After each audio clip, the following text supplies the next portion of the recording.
Hello, this is Bobby Miles from Texas Skid Steer. I want to show you a few things that I look for when I'm inspecting a skid steer loader. One thing I look for is welds or cracks on the booms. I will not buy them if they have welds on the booms. We look for cracks, look for welds all the way around, and if they have cracks or welds, just stay away from them. It's just that simple. I mean, stay away from them. I look at the main drive sprockets. They should be nice and thick. They should not be sharp. They should have, thick like these are. In this area, I also look and see if there's any hydraulic fluid. Hydraulic fluid in this area could be a very expensive problem. I look at the condition of the tracks. I want the tracks to be, a good 50%. As far as the hydraulics, I'll look underneath the machine. Just crawl down underneath and look, and if that machine is sitting there, soaking in oil dripping or hydraulic fluid dripping out, on the bottom of the machine underneath it, stay away from that machine. It has a hydraulic problem, and hydraulic problems can be expensive. When you start up the machine, it is perfectly normal for a diesel engine to smoke for a few seconds when you start it. But if it has been running for 10 seconds and it's still smoking, stay away from that machine. It has engine problems. Don't buy that machine. So we're looking for hydraulic leaks, both there and underneath the machine. If we have hydraulic leaks, stay away from it. Now here's one place that a hydraulic leak is not that serious. Here at the auxiliary hydraulics, if you have a little bit of moisture right there, it's a real simple fix. But most hydraulic leaks are not inexpensive, so watch out for hydraulic leaks. Now, when I get in a machine, there's something that I look out for. When I get in a machine, I want to be able to turn the key, and I want to hear it start up. I want it to purr. See, that is purring. No smoke.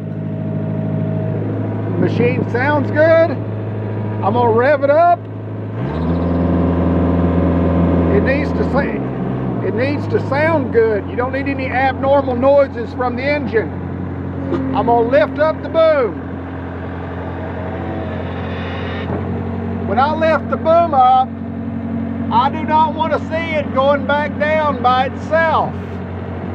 When I let go of it, that bucket or boom needs to stay right where I let go of it at. If it's sinking back down, I'm going to give you an example. If when you let go, if it starts doing this, it has a problem. Leave it alone. Another thing, on the bucket, if the bucket, the bucket is supposed to do like that when you turn the handle. I mean, when you want it to do that, it's great. But if the bucket starts doing this all by itself, that means it has a problem. When the bucket is up like that, it should stay up like that and not do this.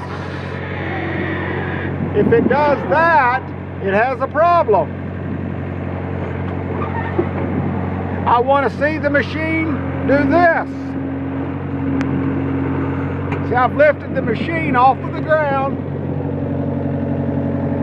and it is not leaking back down. It needs to do that. If it's leaking back down like this, all by itself, that is a problem. Okay, something else. You should be able to take the bucket and do it like this And you should be able to lift the machine off the ground like that. And it should not let back down by itself.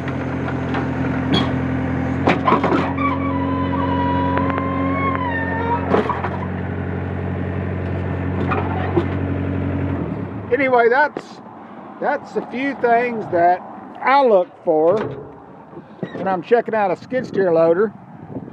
And I don't know how well that you could see what I was doing, but it's as simple as I ought to be able to lift the machine off the ground with the bucket and the boom, and it shouldn't leak back down by itself. I should be able to lift the bucket in the air or the boom in the air. It should not leak back down by itself. I should be able to have the bucket stay still. When I let go of it, it should not leak down by itself. So we've covered the cracks and welds on the boom. We've covered the hydraulic leaks. We've covered the engine smoking or having noise. We've covered the boom or the bucket, the cylinders leaking off. Don't let anybody tell you that one just has a cylinder problem if the boom and the bucket is leaking down. Yes, sometimes it can be that, but more times than not, it can be a major hydraulic problem. And skid steer loaders are electronic hydraulic machines run by pumps and motors, and of course a diesel engine. But hydraulics are a big deal when it comes to these skid steer loaders, so we want to watch out for hydraulic leaks and signs that they have hydraulic problems, like the boom leaking down or the bucket leaking down, or it won't lift the machine off the ground using the boom and the bucket. Things like that. Really watch out for hydraulic problems. On the smoking, again, I want to be fast about this, but on the smoking is okay for 2 or 3 seconds when you start it, but it should clear up after that. Look underneath, make sure that the machine is not wet with oil underneath. Very, very important. Anyway, that's a few things that I look for when I'm checking out a skid steer loader. And of course, if you've run skid steer loaders, if they don't seem right, they're not right. The proof is running the machine and making sure that it runs and operates like it's supposed to. If you're going to buy a machine, take it out, use the machine a little bit. Spend 30 minutes on it. Make sure the machine doesn't overheat. Make sure that it doesn't lose power. Make sure it doesn't lock up. Spend 30 minutes running that machine before you buy it. Anyway, I just wanted to give you a little information on how I inspect a machine, and I'd love for you to visit our website at texasskidsteer.com. If you're inspecting a machine and you want to give me a call at 817-668-1018, we'd be glad to help you. Give us a call or come see us. Y'all have a great day and an even better tomorrow.